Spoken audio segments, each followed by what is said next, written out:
Bismillahirrahmanirrahim. Alhamdulillahirabbil alamin. Wa bihi nasta'in ala umuri dunya waddin.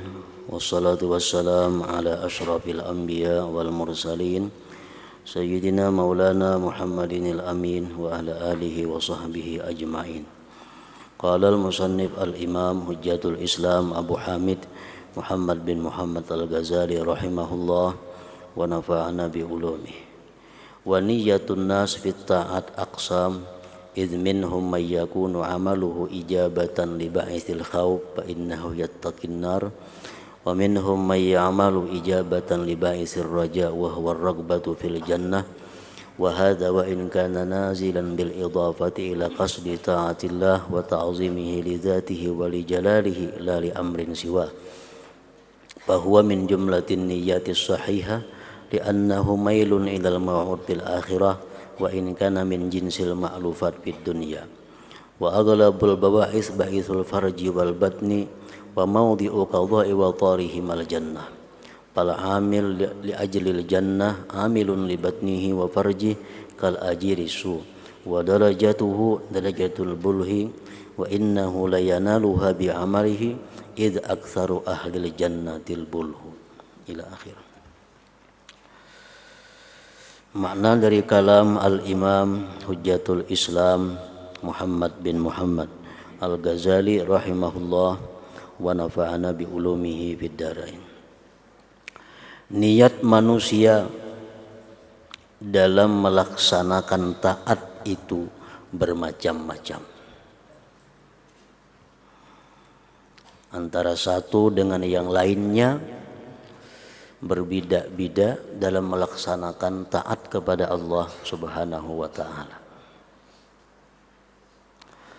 Karena di antara mereka ada yang amalnya itu karena memenuhi dorongan takut. Karena ia takut neraka. Ada orang yang sembahyang karena amun kada sembahyang takutan mati masuk neraka. Ada orang yang meninggalkan perbuatan riba karena inya takutan bila mana riba itu masuk neraka. Ada orang yang berbuat ibadah disebabkan karena dia takut kalau meninggalkan ibadah itu masuk ke dalam siksa Allah. Nah, ini biasanya adalah untuk hal-hal yang bersifat menjauhi larangan Allah.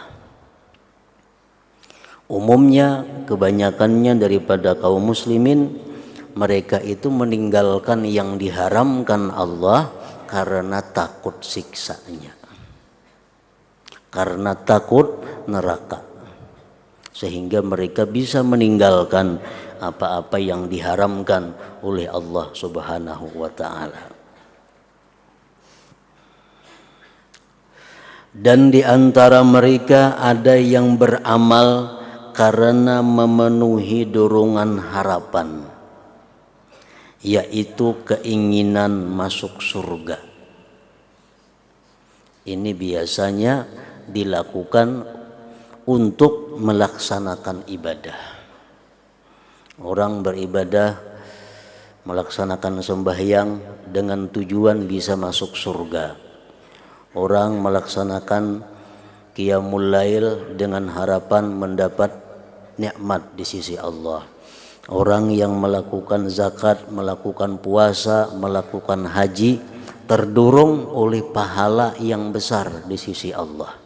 Ada sebagian manusia yang melaksanakan ibadah tapi niatnya seperti itu.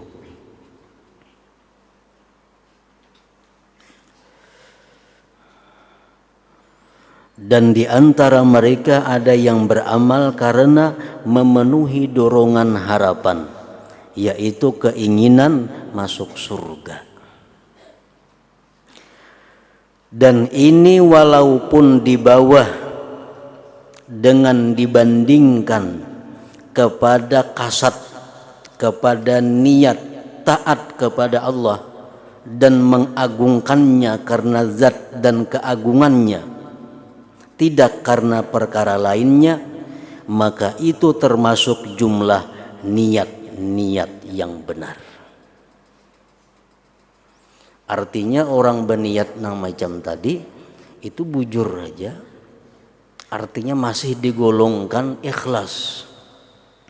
Walaupun tingkatannya di bawah dibanding dengan orang yang melakukan ibadah atau meninggalkan yang haram semata-mata karena mengagungkan Allah atau membesarkan Allah.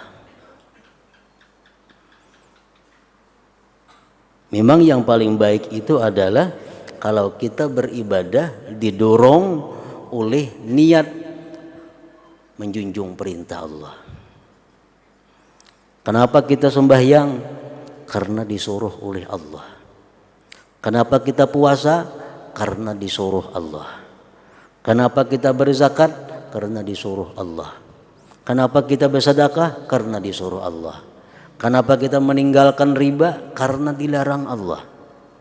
Kenapa kita meninggalkan yang maksiat? Karena dilarang Allah. Nah, itu yang paling tinggi tingkatan ikhlas. Yang di bawah daripada itu, iya orang yang beribadah tadi tujuannya mengharap surga, takut daripada api neraka. Nah, itu di bawah. Walaupun itu masih digolongkan benar, masih digolongkan sahih. Karena demikian itu kecenderungan kepada apa yang dijanjikan di akhirat. Karena itu akhirat bang, surga, neraka itu masih dalam golongan akhirat. Sehingga kalau kita beribadah karena itu masih dikatakan sahih, dikatakan benar. Walaupun termasuk jenis yang biasa di dunia. Kan kenikmatan-kenikmatan surga itu merupakan jenis yang ada dalam dunia juga. Dalam surga ada makan, ada kawin, ada hiburan-hiburan. Itu jenis yang ada dalam dunia. Walaupun itu jenis yang ada dalam dunia, tapi karena andaknya itu surga di akhirat, jadi dibolehkan aja kita beramal karena mengharap surga itu. Walaupun itu masih di bawah tingkatannya.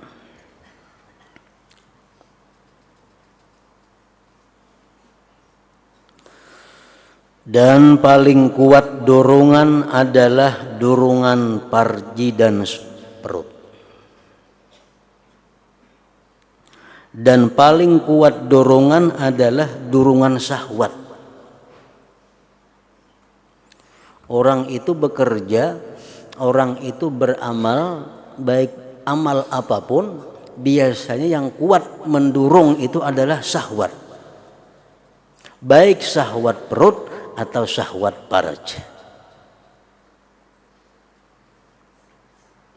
Dan tempat memenuhi keperluan keduanya adalah surga.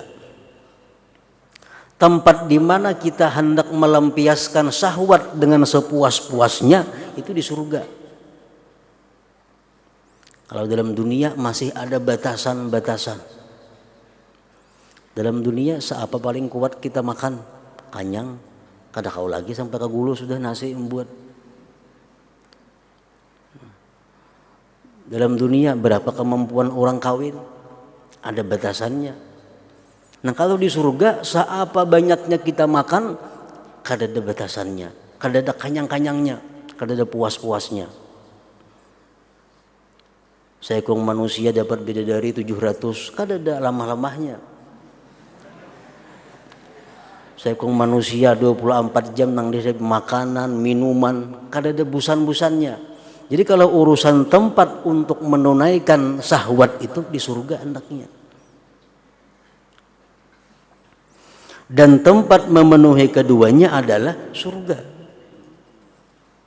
Maka orang yang beramal untuk memperoleh surga adalah orang yang beramal untuk perutnya dan farajnya. Kalau orang tuh beramal tujuannya supaya masuk surga, berarti inya beramal supaya syahwatnya terlampiaskan. Karena tempat melampiaskan syahwat itu di surga. Kalau kita beramal karena mengharapkan surga, berarti kita mengharapkan untuk melampiaskan syahwat perut dan syahwat kemaluan.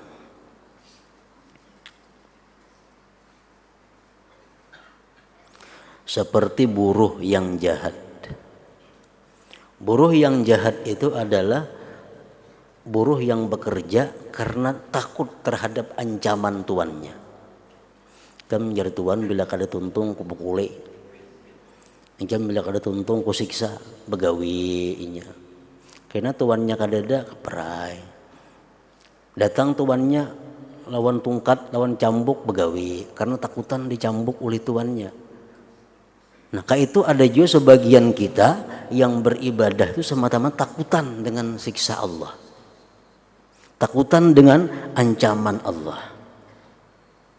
Dan derajatnya adalah derajat orang yang bodoh itu. Kita beramal mengharapkan surga. Itu kita dianggap bodoh. Kita beramal, kita meninggalkan maksiat karena takut dengan neraka. Walaupun itu benar, tapi masih dianggap kita adalah bodoh. Dan sesungguhnya ia mencapai derajat tersebut dengan amal perbuatannya. Kalau orang yang beramal bujur-bujur karena mengharap surga, ini dapat surga. Orang yang beramal semata-mata karena takut terhadap api neraka, dia akan terhindar dari api neraka. Ini tuh beribadah, meninggalkan yang haram semata-mata karena takut lawan api neraka. Mati inya, di akhirat inya akan selamat dari api neraka. Orang yang beribadah mengharapkan surga semata-mata, beribadah inya harapannya cuma surga, mati ke surga inya mati. Dan sesungguhnya ia mencapai derajat tersebut dengan amal perbuatannya. Walaupun dia dikatakan orang yang bodoh. Karena kebanyakan penghuni surga adalah orang yang bodoh itu. Kenapa dikatakan bodoh orang yang beramal mengharapkan surga atau takut daripada api neraka tadi? Nah, para ulama mencontohkan ada seorang raja umpamanya, seorang raja yang maha kuat, yang maha berkuasa.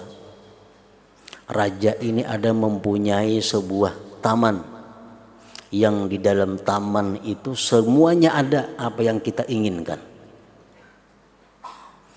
Dan raja ini pun pula mempunyai sebuah penjara, yang dalam penjara itu lengkap berbagai macam siksa. Lalu raja ini pengumuman.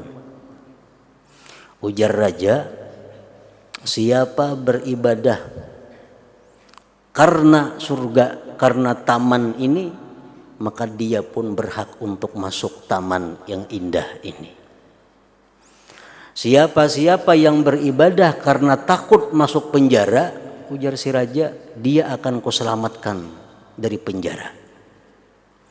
Tapi siapa-siapa yang beribadah karena aku, dia akan selalu dapat berhubungan dengan aku, dan dia akan kuberikan surga seluas-luasnya kepada inya, dan kuselamatkan daripada api neraka.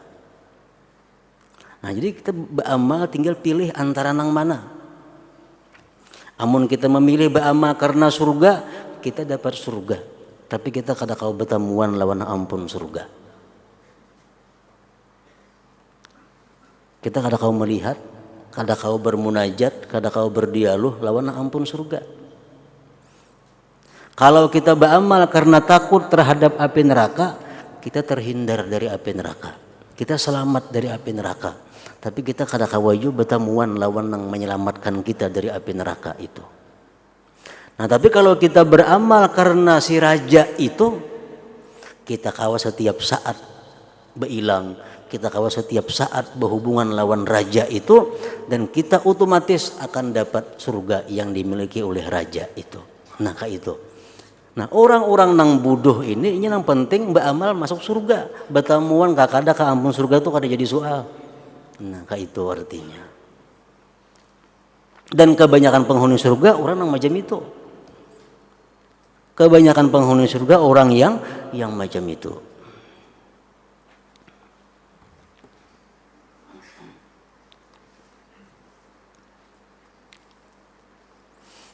Nang lebih nyaman lagi dipaham, para ulama mencontohkan.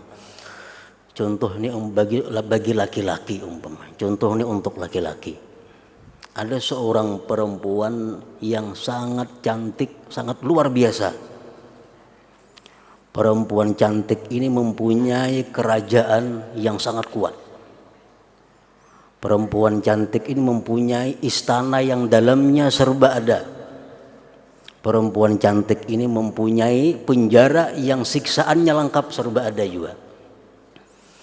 Jadi jadi perempuan cantik tadi, siapa yang beramal hendak surga, silahkan masuk surga. Siapa hendak beramal karena takut penjaraku, dia akan kuselamatkan daripada penjaraku.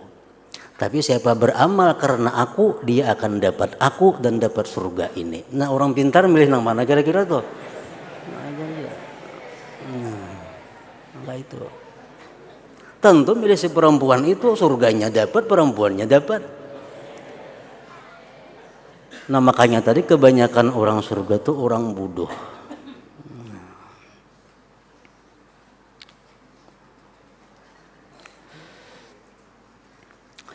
Adapun ibadah orang-orang yang mempunyai akal. Adapun ibadah orang-orang yang mempunyai akal, maka bahwasanya tidak melampaui zikrullah ta'ala, zikir kepada Allah, dan berpikir padanya karena cinta keelokannya dan keagungannya. Nah, orang-orang yang berakal itu setiap mereka beribadah, baik zikir, baik tafakur, baik apapun, mereka ibadah itu adalah karena keelokan Allah, karena keagungan kebesaran Allah Subhanahu wa ta'ala. Dan amal-amal yang lain adalah penguat dan pengikut. Masalah surga, terhindar dari api neraka itu pengikutnya aja. Nang intinya beramal itu karena mengagungkan Allah, menjunjung perintah Allah. Mereka adalah lebih tinggi derajatnya daripada berpaling kepada yang dikawini dan yang dimakan di surga. Orang yang beramal karena cinta kepada Allah, orang yang beramal karena mengagungkan Allah lebih tinggi derajatnya daripada orang yang beramal dengan tujuan hanya ingin mengawini bidadari di dalam surga, daripada orang yang ingin makan-makan di dalam surga itu. Sesungguhnya mereka orang-orang yang berakal tadi tidak bermaksud kepada surga.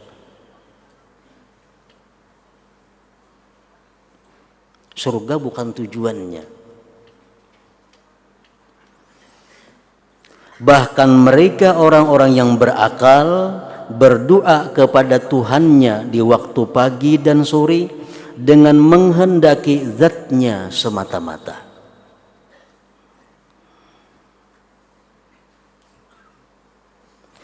Dan pahala manusia itu menurut kadar niat mereka.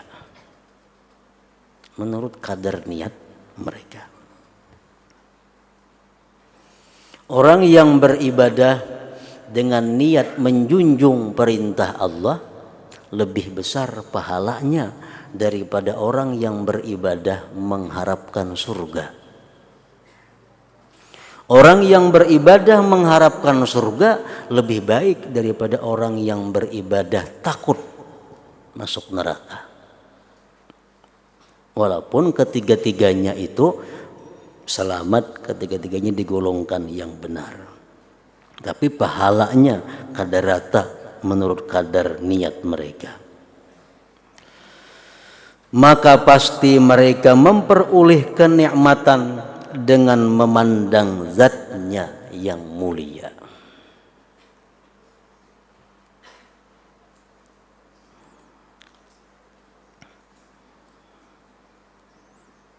Jadi kada setiap orang masuk surga itu bisa bertemu Allah. Kada setiap orang yang masuk surga itu bisa bertemu dengan Allah Subhanahu wa taala. Yang jelas yang bisa bertemu Allah itu orang-orang yang beribadah karena Allah. Orang-orang yang beribadah karena menjunjung perintahnya.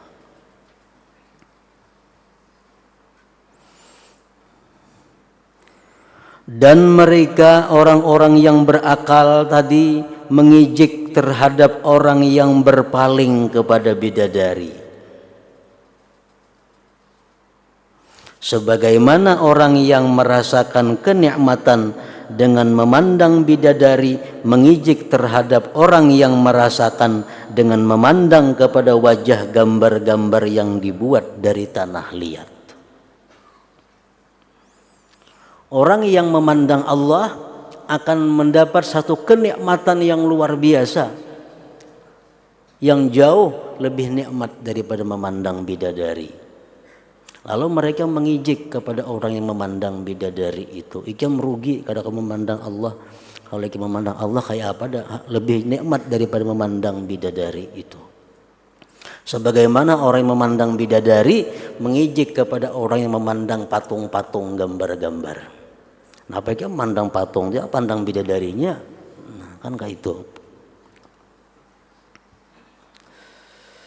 Bahkan lebih sangat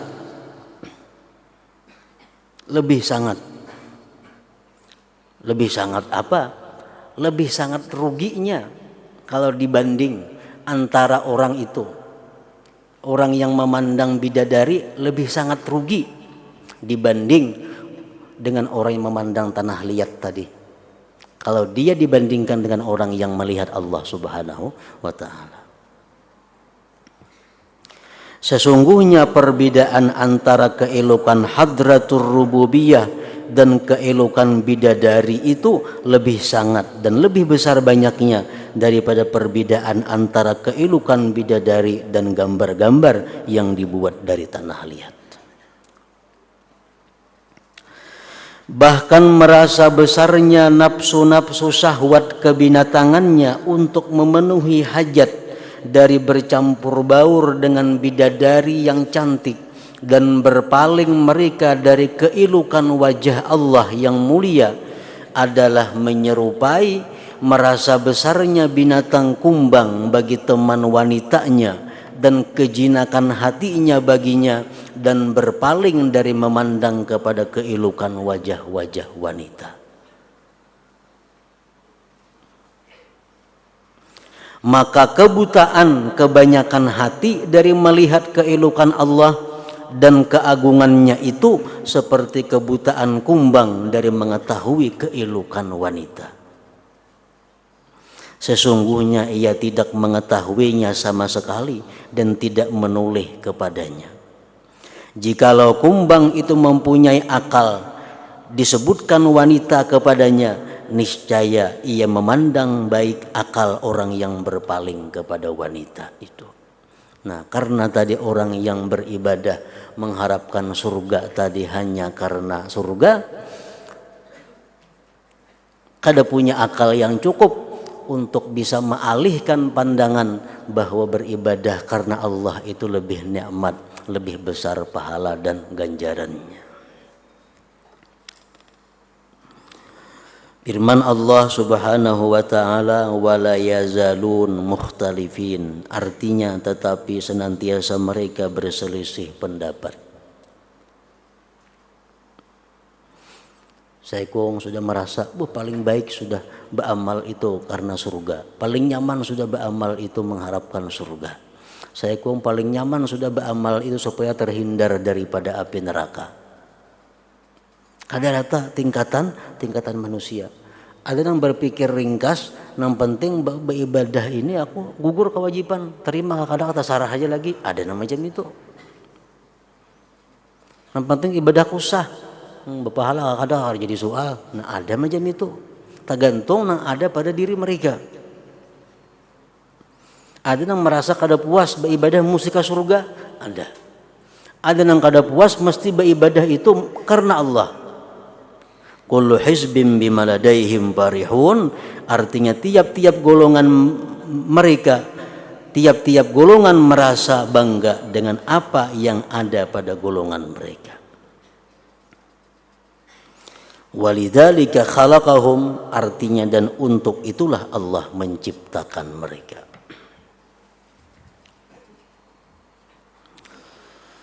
Diceritakan bahwa Ahmad bin Khadrawayhi melihat Tuhannya Azza wa Jal di waktu tidur. Termasuk salah seorang daripada beberapa manusia yang bisa bermimpi melihat Allah Subhanahu wa taala adalah Ahmad bin Khadrawayhi. Nah, dalam tidurnya Ahmad bin Khadrawayhi ini bermimpi bertemu dengan Allah Subhanahu wa taala. Lalu dia berfirman kepadanya, Allah berfirman kepada Ahmad bin Khadrawayhi, ujar Tuhan, semua manusia minta daripadaku surga kecuali Abu Yazid Al-Bastami yang tidak minta surga kepadaku. Sesungguhnya ia Abu Yazid meminta aku, ya Tuhan. Wahai Ahmad bin Khadrawayhi, manusia itu rata-rata minta surga kepadaku, kecuali hanya Abu Yazid yang minta aku. Abu Yazid melihat Tuhannya di waktu tidur, lalu ia berkata, wahai Tuhan, bagaimana jalan kepadamu? Abu Yazid minta kepada Allah bagaimana cara, bagaimana jalan, artinya nangapa amalan supaya bisa bertemu denganmu. Beliau kada minta surga. Abu Yazid kada minta supaya masukkanlah hamba ke surga, ada. Beliau kada minta husnul khatimah, ada. Beliau kada minta supaya terhindar dari api neraka, kada. Tapi yang beliau minta kayak apa cara supaya bisa bertemu dengan Allah. Maka dia berfirman, Allah berfirman, tinggalkan dirimu dan marilah kepadaku. Artinya kalau engkau hendak bertemu dengan aku, maka tinggalkanlah dirimu. Maksudnya tinggalkanlah dirimu macam apa? Artinya jangan sekali-kali melihat bahwa amal perbuatan itu terbit daripada dirimu. Baik itu amal yang baik ataupun itu amal yang buruk, jangan sekali-kali memandang bahwa itu adalah terbit daripada dirimu. Itu artinya meninggalkan diri.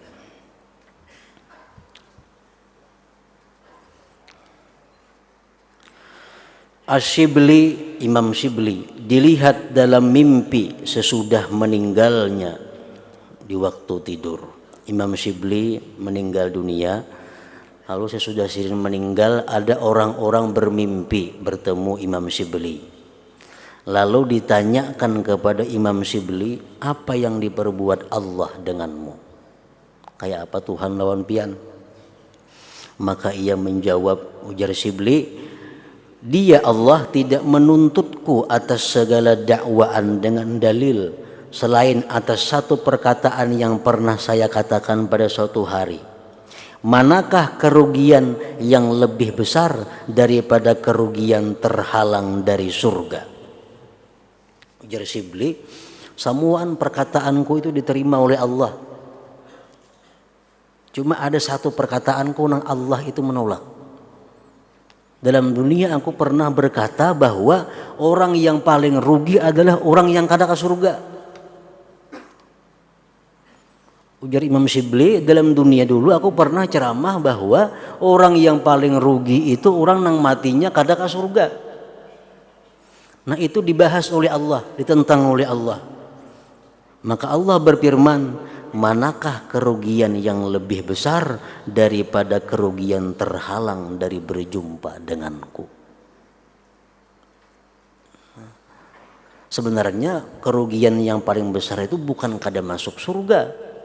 Kerugian yang paling besar itu adalah orang yang di akhirat kada kawa berjumpa dengan Allah Subhanahu wa ta'ala. Itu yang paling rugi.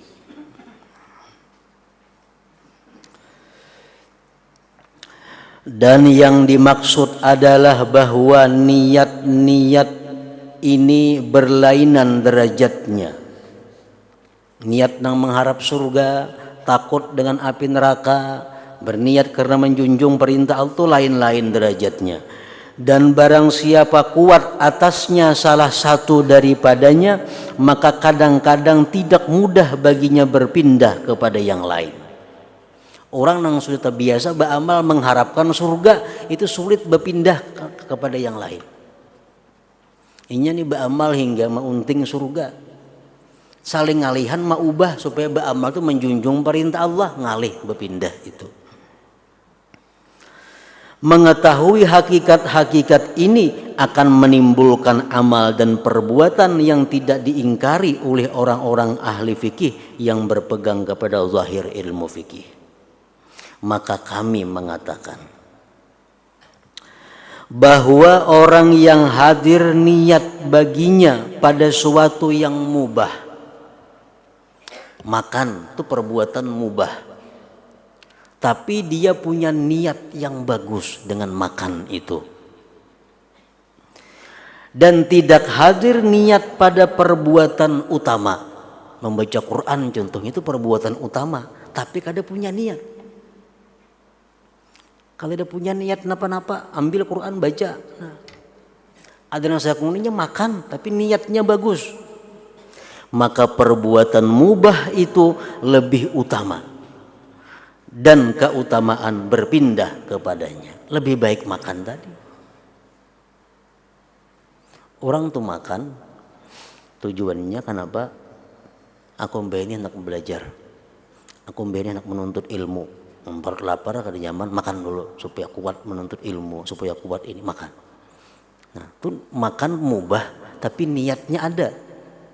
Daripada orang ngapa ambil Quran baca, kada punya niat. Ada melihat Quran ambil baca, niatnya kada napa-napa. Nah, itu lebih baik makan tadi tapi punya niat. Keutamaannya berpindah kepada yang mubah tadi.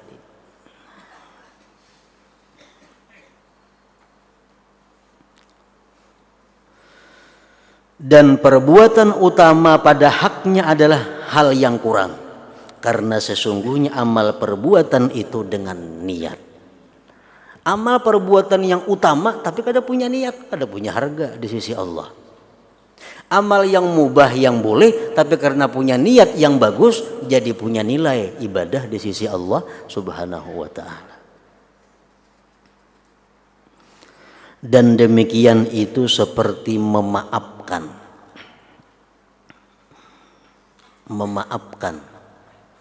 Sesungguhnya memaafkan itu lebih utama daripada membalas pada perbuatan aniaya.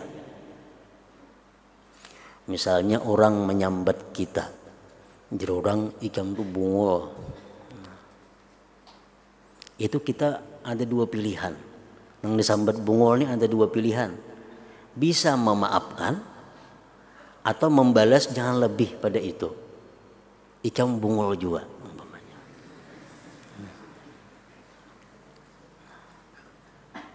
Nah, mana baiknya antara dua? Kalau sama-sama punya niat, lebih baik memaafkan. Lebih baik memaafkan daripada membalas tadi.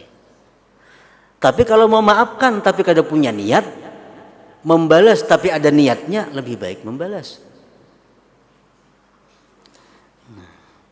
Dan kadang-kadang hadir kepadanya niat pada membalas, tidak hadir pada memaafkan, maka yang demikian itu membalas lebih afdal.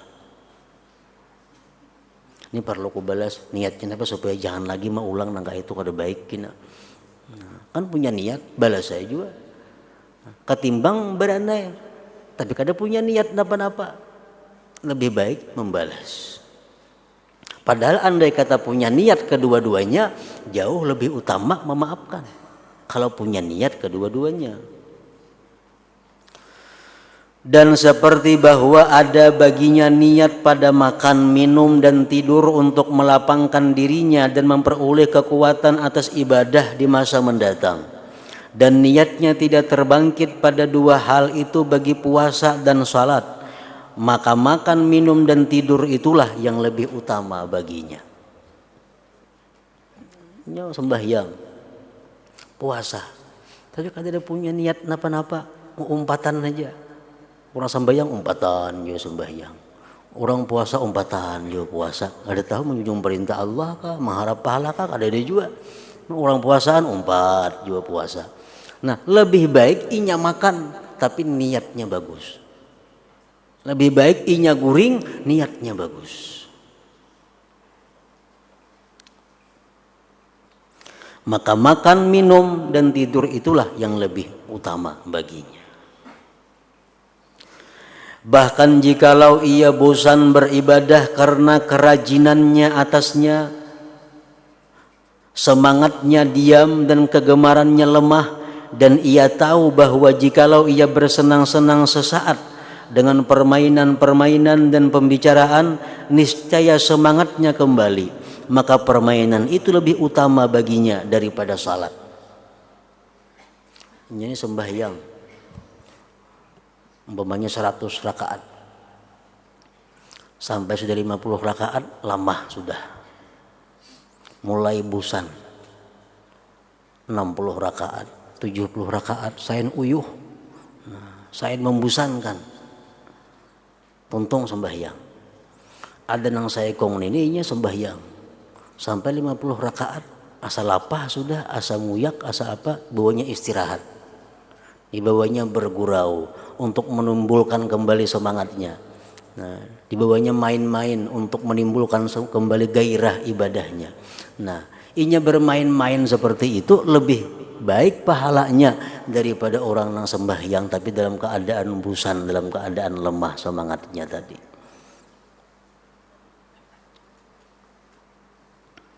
Baca Quran misalnya, sahajus sudah beliuran, lama sudah semangat. Nah, dipaksa aja. Ada saya kong merasa asal apa, bawanya istirahat, minum-minum, bepandiran, nang boleh, nang mubah. Tujuan untuk supaya bergairah pulang baca Quran bahinina. Nah, lebih baik minum-minum itu daripada menerusakan dalam keadaan bosan dengan Al-Quran tadi. Abu Darda radhiyallahu anhu berkata, sesungguhnya saya menghibur diriku dengan sesuatu permainan, lalu demikian itu menjadi penolong bagiku kepada kebenaran. Ali karramallahu wajhah berkata, hiburlah hatimu, sesungguhnya hati apabila dipaksa niscaya ia buta. Inilah hal-hal yang halus yang tidak diketahui selain para ulama yang mendalam ilmunya. Dikira perbuatan baik itu baik, balawasan kada macam itu. Yang tidak tipis ilmunya dari mereka. Bahkan orang yang cerdas tentang kedokteran kadang-kadang mengobati orang yang marah dengan daging. Bertambah tinggi darah makan daging loh. Kadang-kadang dokter nang pintar itu mengobati orang yang marah dengan daging serta panasnya. Dan dipandang jauh oleh orang yang terbatas pengetahuannya tentang kedokteran. Kenapa dokter ini mengobati orang darah tinggi lawan daging? Makin tinggi darahnya makin penyarikan orangnya. Nah, itu orang nang kada pintar. Dokter nang berpengalamannya kayak itu mengobati. Dan sesungguhnya ia maksudkan dengannya bahwa ia mengembalikan pertama-tama kekuatannya. Padahal dokter memberi makannya daging itu supaya orang ini jadi kuat dahulu awaknya. Nah, agar ia bisa menanggung pengobatan dan lawannya. Nah, bila sudah orang ini kuat, nyaman diobati. Dan orang yang cerdas dalam permainan catur umpamanya, kadang-kadang ia turun dari binting dan kuda secara cuma-cuma. Diberiakannya tir, diberiakannya kuda, diberiakannya. Kenapa tujuan memberiakan kuda? Agar sampai kepada kemenangan. Dan orang yang lemah pengetahuannya, penglihatan hatinya kadang-kadang tertawa dengan demikian dan heran padanya. Kenapa kuda diberiakan sayangnya? Nah, nang lemah pengetahuannya. Begitu pula orang yang ahli dalam peperangan, kadang-kadang lari di hadapan kawannya dan membelakanginya karena tipu daya daripadanya, agar menariknya ke tempat yang sempit, lalu ia menyerangnya, lantas ia mengalahkannya. Jadi orang pintar itu dalam perang bukan berarti menyerah. Barangkali mengajak musuhnya ke tempat yang tersembunyi supaya bisa mengalahkannya. Nah, maka begitu pula menempuh jalan Allah Ta'ala, semuanya adalah peperangan. Kita menuju jalan Allah, kita beramal untuk dapat keridhaan Allah, itu semuanya adalah peperangan. Peperangan dengan syaitan dan mengobati hati. Dan orang yang berpenglihatan hati, yang diberi taufik, berhenti padanya atas tipu daya yang halus yang dipandang jauh oleh orang-orang yang lemah. Kadang-kadang yang kada punya ilmu, kada cukup ilmu, mengeritik. Apakah itu? Padahal orang ada cara tersendiri untuk menyelamatkan diri, untuk mengalahkan musuhnya. Maka tidak semestinya bagi murid bahwa ia menyimpan ingkar atas yang dilihatnya dari syekhnya. Dan tidak semestinya bagi orang yang belajar bahwa ia menentang gurunya. Kenapa guru macam itu? Maka kada boleh. Tetapi semestinya ia berhenti pada batas penglihatan hatinya. Dan apa yang tidak dipahaminya dari hal ihwal syekh dan gurunya itu diserahkannya kepada keduanya, sampai terbuka baginya rahasia-rahasia demikian. Dengan bahwa ia sampai ke tingkat keduanya dan mencapai derajat keduanya. Dan dari Allah kebagusan taufik. Nah, bab kedua tentang ikhlas, keutamaannya, hakikatnya dan derajat-derajatnya.